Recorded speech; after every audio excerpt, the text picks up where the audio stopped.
Agir politicamente é muito mais do que alcançar cargos públicos ou defender ideias.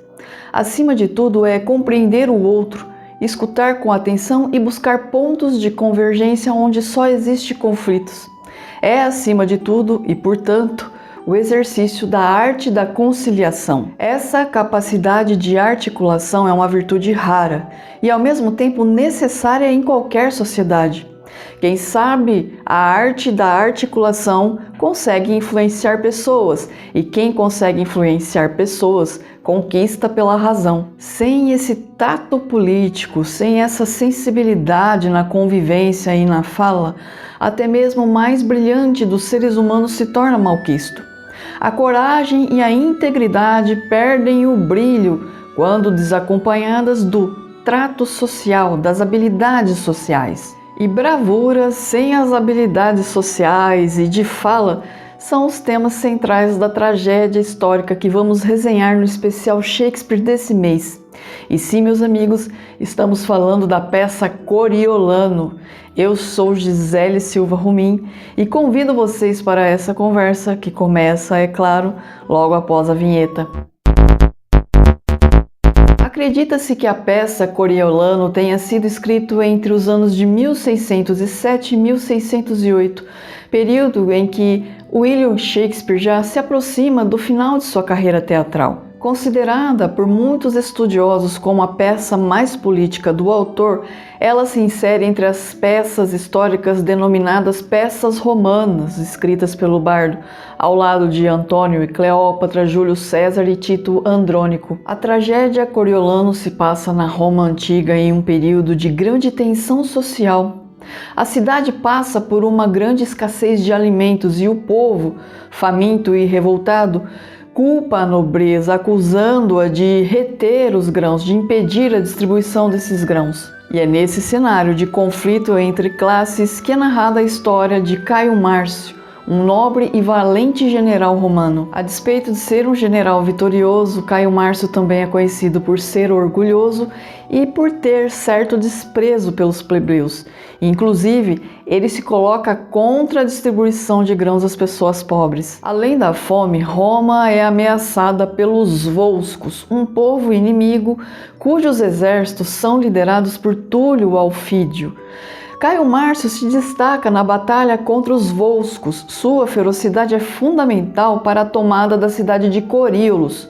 Em homenagem a esse feito, ele recebe o título de Coriolano. Após essa vitória, os líderes políticos de Roma convencem Caio Márcio a se candidatar à vaga de cônsul, uma das mais altas posições da República.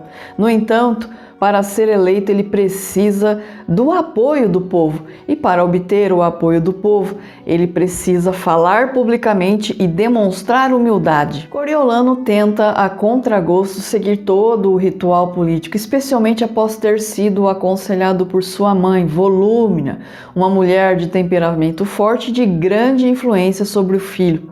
Ele se apresenta perante o povo, que até dá os votos suficientes para que ele seja eleito, concorda em dar esses votos. O problema é que os tribunos que representam a plebe, o Sicínio e o Bruto, temem esse caráter autoritário de Caio Márcio e por isso começam a incitar o povo contra ele. Uma das razões invocadas está justamente na antipatia que Coriolano tem em relação à plebe.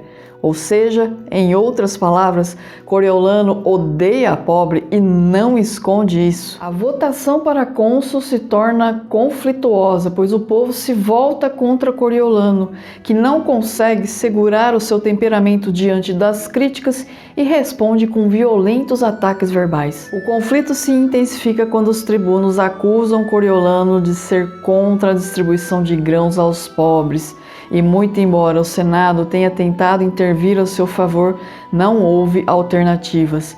Coriolano foi acusado de alta traição, julgado e condenado ao banimento. Expulso da cidade que ele tanto defendeu, sentindo-se humilhado e tomado pelo desejo de vingança, Coriolano busca refúgio e apoio entre os volscos, exatamente. Coriolano se alia ao general Túlio Alfídio e os dois, comandando os exércitos volscos, começam a invadir territórios romanos espalhando o terror.